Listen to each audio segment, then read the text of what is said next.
For 20 years, Jang Sukmin never needed to raise his voice. Doors opened before he reached them. Men bowed without being told. Entire streets adjusted their rhythm to his presence. This was not fear born from chaos. It was fear born from certainty. Everyone in his territory knew exactly where power lived. Everyone except the old woman. Every morning before the black cars arrived, she stood near the roadside shrine at the edge of his land, bent with age, wrapped in the same faded coat, moving slowly, deliberately, as if time answered to her instead of the other way around. She swept fallen leaves, straightened offerings, then bowed, to no one in particular. The guards never stopped her. The lieutenants never asked who she was. And Sukmin never noticed her at all. To the Korean Mafia, she wasn't a threat. She was background. And that was their mistake. Inside the estate, everything ran exactly as it should. Meetings ended in agreement. Disputes dissolved before becoming problems. Reports were delivered clean, efficient, unquestioned. Jang Sukmin listened more than he spoke, and when he did speak, decisions hardened into law. At his side, Seo Mikyang watched quietly. She had learned long ago that power announced too loudly was already weakening. She paid attention to pauses, to what wasn't said, to the small inconsistencies men missed when they felt untouchable. Outside the gates, the city moved like it always had, carefully. And still the old woman returned. She appeared at the same hour each day, chose the same place to stand, never asked for money, never begged, never hurried. She simply existed, unbothered by authority. Mikyang noticed something no one else did. The woman never looked confused, never looked afraid, never looked surprised by who controlled the land. It was as if she already knew how this would end. When the first betrayal finally surfaced, quiet, internal, devastating, Sukmin would search for enemies in boardrooms and back alleys. He would never think to look at the woman by the shrine. Not until the past, long buried, reached up and took its due. The city moved for Jang Sukmin without being told. Traffic slowed when his convoy approached, as if the streets themselves understood priority. Shop owners lowered their voices when his men passed. Conversations ended mid-sentence, not from panic, but from habit. Fear had long since matured into routine. Inside the upper floor of a glass and stone building overlooking the river, Sukmin sat at the head of a long table, listening. He rarely interrupted. He didn't need to. The men around him spoke carefully, trimming their words before they reached his ears. Numbers were reported, routes confirmed, disputes resolved before becoming problems. When someone hesitated, the room noticed. When Sukmin nodded, it was finished. No one challenged him. No one remembered the last time anyone had. His authority wasn't loud. It didn't demand attention. Simply existed, solid, unquestioned like gravity. The kind of power that no longer needed to prove itself. Seo Mikyang stood near the window, one hand resting lightly on the back of a chair. From there, she could see the entire room reflected in the dark glass. She watched faces more than words, tracking the subtle things. The tightening of a jaw, the way a man avoided meeting Sukmin's eyes for half a second too long. She said nothing. She almost never did during meetings. Her value wasn't in speaking, it was in noticing. When the last report ended, Sukmin rose. The room followed suit instantly. Outside, the grounds were immaculate. Gravel paths perfectly raked. Trees trimmed into disciplined symmetry. At the far edge of the property, near the old roadside shrine that marked the boundary of the land, an elderly woman swept fallen leaves into a small pile. Her movements were slow but deliberate, as if each motion had been rehearsed long ago. Sukmin walked past without turning his head. He had crossed this ground thousands of times. His eyes passed over guards, gates, cameras, everything that mattered. The woman did not register. She never had. To him, power had a shape. It looked like influence, loyalty, reach. It wore tailored suits and traveled in convoys. It did not wear faded coats or carry brooms. Mikyung slowed slightly as they passed the shrine. The woman bowed, low and careful, not in submission but in acknowledgement of the place, not the people. Mikyung's gaze lingered just long enough to notice the woman's eyes. They were clear, not vacant, not confused, simply patient. Mikyung felt a faint, unwelcome unease stir in her chest, the kind that came without logic. She dismissed it just as quickly. Power had its own gravity. It bent everything eventually. That evening, Sukmin reviewed documents late into the night, the city glowing obediently beneath him. His empire was stable, profitable, clean.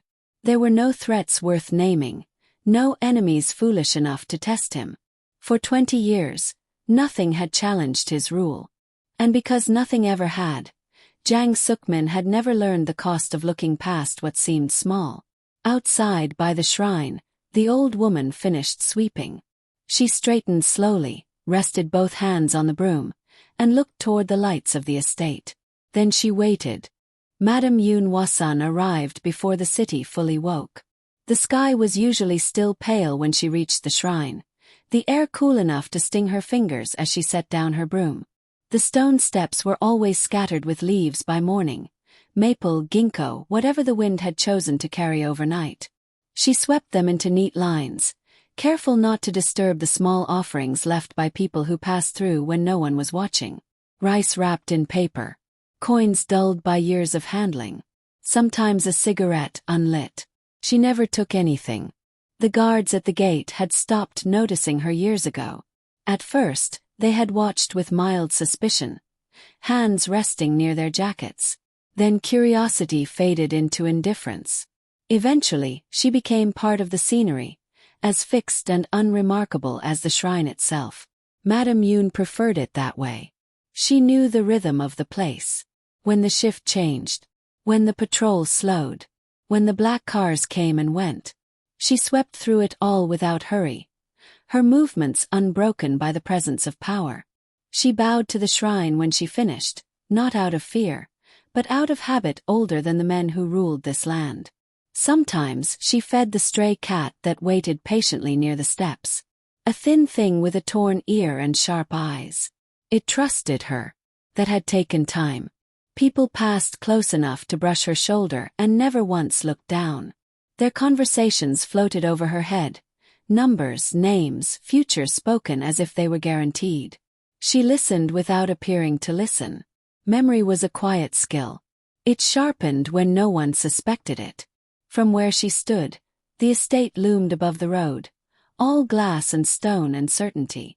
At night, it glowed like a promise made permanent. Madame Yun had seen it rise piece by piece.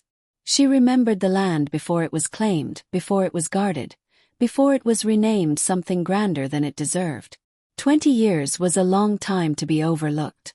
It gave a person space to remember clearly. On certain mornings, Seo Mikyung's car passed more slowly than the others.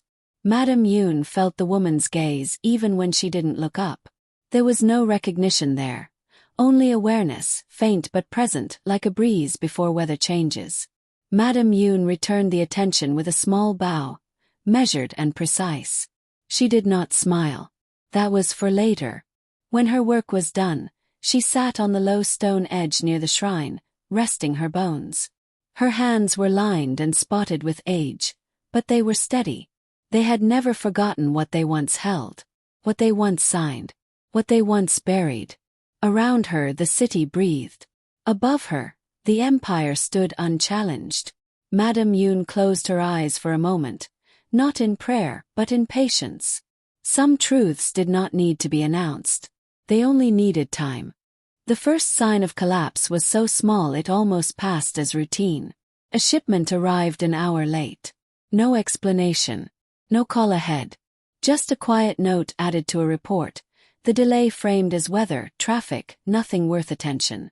Under normal circumstances, Sukmin would have skimmed past it without pause.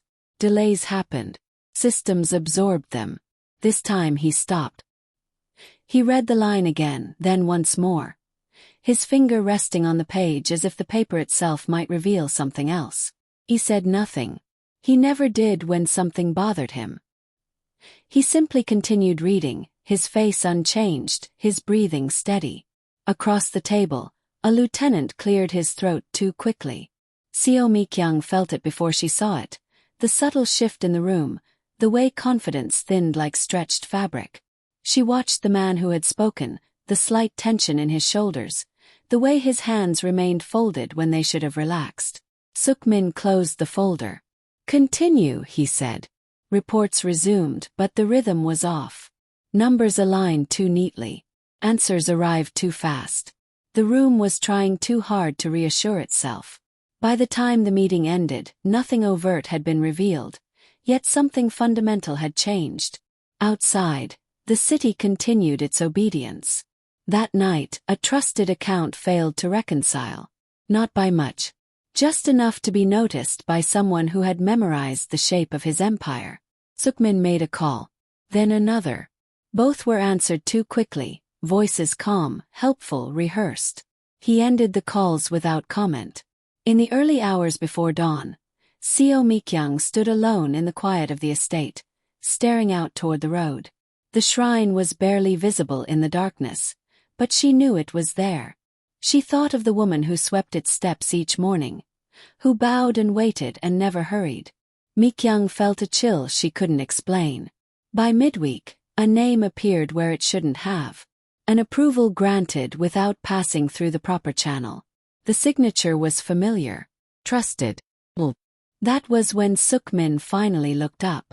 He summoned no one. Issued no threats. He ordered nothing beyond a single precise instruction delivered to his most loyal advisor. Quietly. Without emphasis. "Watch," he said. "Do not interfere." The empire did not fall apart all at once.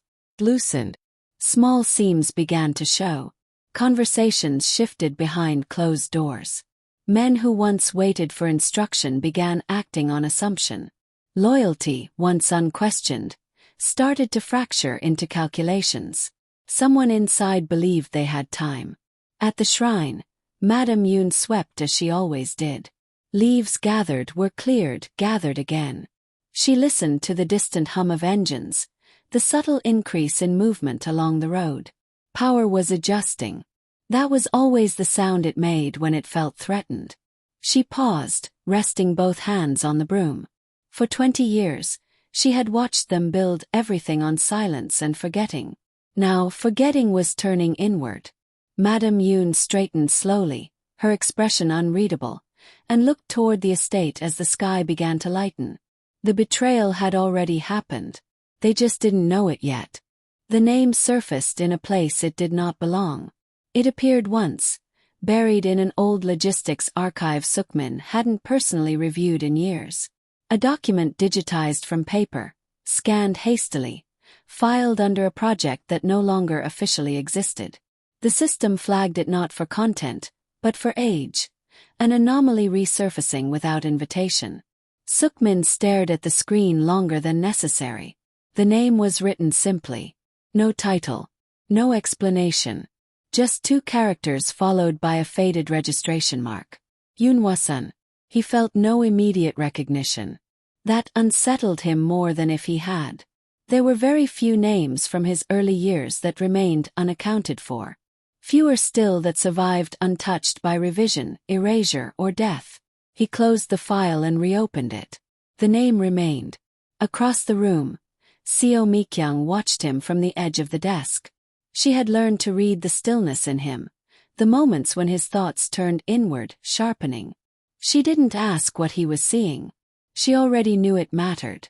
"That name," she said carefully, "doesn't belong in recent records." "No," Suk-min replied. "It belongs nowhere." They searched quietly. No orders were issued. No alarms raised. What they uncovered came slowly, reluctantly, as if the past itself resisted being disturbed. A land transfer signed under a proxy identity. A witness statement withdrawn before it was filed. A compensation payout that never reached its recipient. Each fragment pointed backward, farther than most men remembered to look. By nightfall, the pattern was undeniable. 20 years ago, A woman with that name had been present at the edge of a decision that built the foundation of Sukmin's rise. Not as a partner, not as an enemy, as something more dangerous. A witness. Seo Mi-kyung felt her breath catch as the realization settled. She should have been removed, she said quietly. It wasn't cruelty. It was fact. This world did not tolerate loose ends. Sukmin said nothing. Outside at the shrine, Madame Yoon finished her sweeping and folded the broom neatly against the stone. The city moved louder now. Cars passed more frequently. Men watched more closely. She felt it in the air, the way pressure gathered before a storm. They had found the name. Not her. Not yet. She sat on the low stone ledge, hands folded in her lap, and allowed herself one memory. Ink drying slowly on a document never meant to last. A room filled with men who believed the future could be controlled if the past was buried deep enough. A promise made and broken within the same breath. Madame Yoon opened her eyes. Across the distance, the estate lights burned steady and bright, unaware they were illuminating their own foundation. The name should not have existed. But it did. And now that it had been spoken again, even silently, there would be no returning it to the dark. 20 years ago, the land had no walls. It was a stretch of uneven ground by the road, marked by a small shrine that drivers ignored and elders remembered. Back then, the city had not yet decided who it belonged to. Power was still being negotiated in quiet rooms, and names were still being tested to see which ones would survive. Madame Yoon Hwa-sun had stood at the edge of one such room, hands folded, eyes lowered. She had not been invited to speak. She had been brought to listen. The men inside argued in low voices, their words wrapped in politeness sharp enough to cut. Documents passed from hand to hand. Maps were unfolded, lines drawn where streets did not yet exist. Ownership was decided before the ground was ever touched. One man objected. He was not powerful enough to stop what was coming, but he was stubborn enough to delay it. He spoke of rightful claims, of agreements made before influence changed hands. He spoke too much. By morning, his name was removed from the conversation. They called it an accident. A fall near the river after too much drink. The city accepted the explanation because it was easy, and because no one important was asking questions. Except one person. Madame Yoon had seen the man hours before his death. Had heard the fear in his voice when he realized what refusing meant. She had seen the document placed in front of him, already signed by others, waiting only for his compliance. She had also seen who ordered it. The crime itself was efficient, clean. No unnecessary witnesses. No spectacle. Just a quiet correction to ensure progress moved forward without obstruction. Afterward, compensation was promised to the family. Relocation.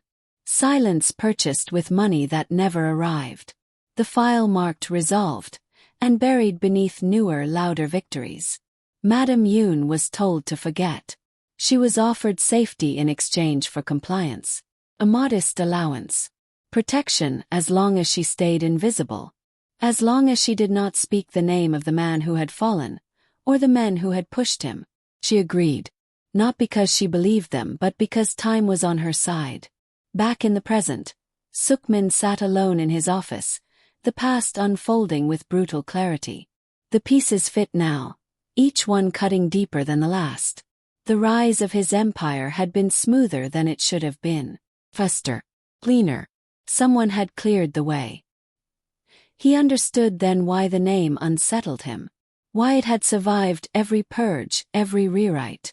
It was anchored to a moment that could not be erased without dismantling everything that followed. Outside at the shrine, Madame Yoon stood and bowed once, deeply, to the memory she had carried for 2 decades. The crime had never been buried properly. It had only been waiting, for the empire built on it to grow tall enough to fall. Seo Mi-kyung did not sleep that night. She sat at the small table by the window, the city stretched out beneath her in quiet defiance of darkness. Lights blinked on and off like distant signals, indifferent to the thoughts unfolding above them. She held a thin folder in her hands, not the one Sukmin had studied, but its echo. Copies of copies. Margins where ink had faded unevenly. The kind of details most people overlooked. She did not. Mikyung had grown up understanding how power disguised itself. It rarely announced wrongdoing outright. Preferred implication. Mission. The careful shaping of memory until the truth no longer fit cleanly anywhere. She read the same names again and again, tracing their paths across years of transactions and decisions. Some rose quickly, others vanished. One name stayed exactly where it was. Never elevated, never erased. Yunhwa-sun. Mikyung closed her eyes. She remembered the old woman by the shrine. The way she bowed, not hurried, not fearful. The way she never asked for anything. People who had nothing left to lose behaved differently. People who were waiting behaved like that. She stood and walked softly through the room where Sukmin sat reviewing reports. His posture rigid. His attention fractured between present threats and past revelations. She placed the folder down without a word. She wasn't forgotten, Mikyung said at last. She was contained. Sukmin looked up. Mikyung met his gaze steadily. They didn't kill her because killing her would have drawn questions. So they buried her alive in plain sight. Let her exist without existing. The words settled heavily between them. She stayed close, Mikyung continued, her voice calm but certain. Close enough to watch. Close enough to remember. And far enough that no one ever thought to worry. Sukmin leaned back slowly. For the first time since the name resurfaced, something in his expression shifted. Not anger, not denial, but recognition. You think she's been waiting, he said. I think she never left, Mikyung replied. Outside, dawn began to creep into the sky. The shrine would soon be visible again. The broom would appear. The ritual would continue. Mikyung folded her hands together. You built your empire on silence, she said gently. She survived by honoring it. Sukmin said nothing. Mikyung turned toward the window. From this height, the shrine was just a suggestion of stone and shadow at the edge of the road. Insignificant, easily dismissed. She didn't come back for revenge, Mikyung said. She came back to be seen. The realization landed quietly, but its weight was undeniable. For 20 years, the truth had not chased them. It had waited for someone to finally look down. Silence had always been Sukmin's sharpest weapon. It had ended negotiations without threats, broken men without blood, erased problems before they could name themselves. For years, he had believed silence meant control, that what went unspoken could be shaped, contained, made harmless. Now it pressed against him from every direction. He stood alone in the lower study, the lights dimmed, the city hidden behind thick glass. The room held relics of his rise. Documents framed like trophies, maps marked with territory that no longer needed defending. He had once taken comfort in these things. Tonight they felt like accusations. 20 years. That was how long the old woman had stood at the edge of his land while his empire grew fat and confident. How long men bowed to him without question. How long he never asked who had been there before him. He thought of the meetings he had ended early. The files he had trusted others to handle. The names he had accepted as resolved simply because they stopped appearing. Silence had done its work well. Sukmin poured himself a drink and didn't touch it. His reflection stared back at him from the darkened window, older than he remembered, heavier around the eyes. He wondered how many decisions like that one, clean, efficient, unquestioned, had carried unseen weight. Not just the man who had died, but the woman who had lived. Outside, engines hummed along the road. Somewhere below, guards shifted their stance, unaware of the reckoning unfolding above them. Sukmin realized with a sharp, unwelcome clarity that his empire had never truly been tested from the outside. It had been hollowed from within by what he chose not to see. He summoned his advisor with a single call. When the man arrived, Sukmin didn't look at him right away. How many names? Sukmin asked quietly. Did we stop saying because it was easier? The advisor hesitated. Just long enough. Sukmin dismissed him with a wave. The answer was already clear.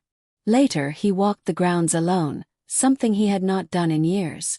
The night air was cold and honest.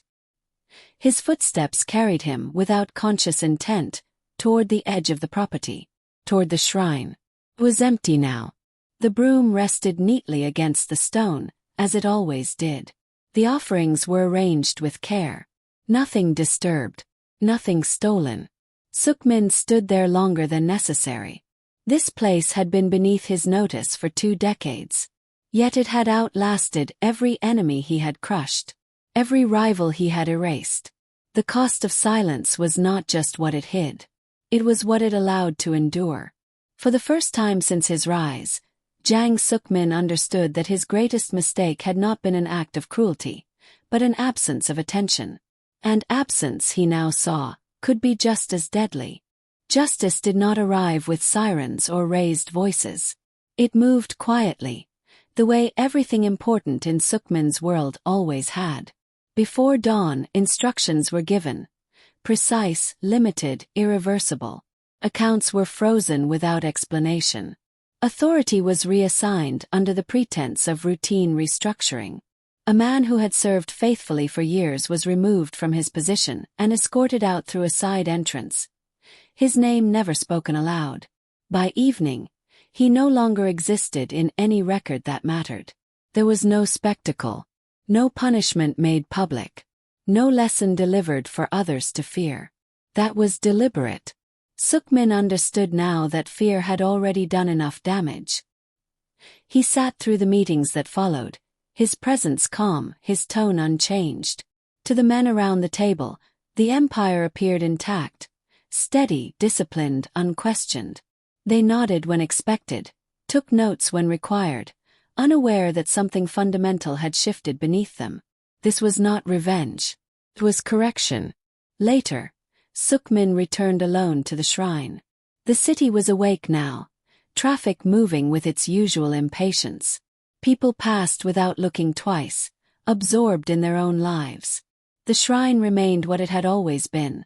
Small, overlooked, stubbornly present. Madame Yoon was not there. For the first time, Sukmin noticed how empty the space felt without her. How the absence carried more weight than her quiet presence ever had. He knelt, not in reverence, not in apology, but in acknowledgement. Some wrongs did not ask to be forgiven. They asked to be set right as much as possible and then left to rest. He placed a folded document beneath the stone ledge where offerings were kept. Inside were land records corrected to their original owners, funds restored with no explanation attached, names returned to places they had been erased from. No signature marked the papers. None was needed. Justice did not require applause. It required restraint.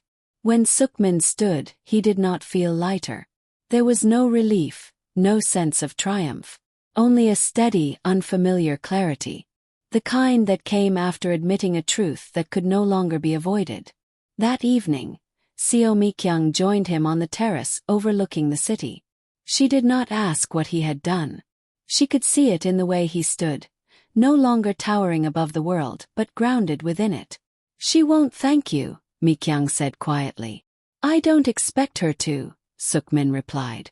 Below them, the city carried on, unaware that something had been corrected without ceremony. No headlines would follow. No one would celebrate. That was fine. Some forms of justice were never meant to be witnessed, only felt, slowly, in the balance they restored. The next morning the shrine was clean. Not freshly swept, simply cared for the way it always had been. The stone steps were bare. The offerings arranged with quiet intention. The broom leaned where it always did, handle worn smooth by years of use. Madame Yoon Wasun stood beside it, her posture straight despite her age, her hands folded loosely in front of her. She did not look surprised when Sukmin approached alone, without guards, without ceremony. He stopped a respectful distance away. For the first time since he had claimed this land, he bowed. It was not deep. It was not dramatic. But it was deliberate. A lowering of the head by a man who had never needed to lower it before. Madame Yoon watched him without expression. Her eyes were calm, clear, untouched by triumph or resentment. She had not waited 20 years for this moment. It was simply the moment that had arrived. "I know who you are," Sukmin said. She inclined her head slightly, acknowledging the statement without granting it weight. "I know what was taken," he continued, "and what was allowed." Silence stretched between them, unbroken and unhostile. Traffic passed. The city breathed. "You cannot undo it," Madame Yoon said at last. Her voice was soft, but it carried. "If you could, it would have been undone long ago." Sukmin nodded. He had not come to argue that. "I came to see," he said. "Because I did not." That finally drew something from her. A subtle shift, not quite a smile. Recognition, perhaps. Or acceptance. Power had bent this city for decades. It had moved men, erased names, rewritten histories. But here, standing before the woman it had tried to bury without killing, it had nowhere left to stand. Madame Yoon reached for the broom and lifted it with practiced ease. "Seeing is not the same as understanding," she said. "But it is where learning begins." She stepped past him, unafraid, unhurried, and began to sweep. Sukmin remained where he was, the sounds of the city suddenly distant. He understood then that acknowledgement was not absolution. That justice, once delayed, did not return interest. It returned responsibility. Behind him, the estate rose as it always had. Strong. Imposing. No longer unquestioned. When he finally turned away, he did so more slowly than before. Power had ruled this land for 20 years. That morning it learned how to kneel,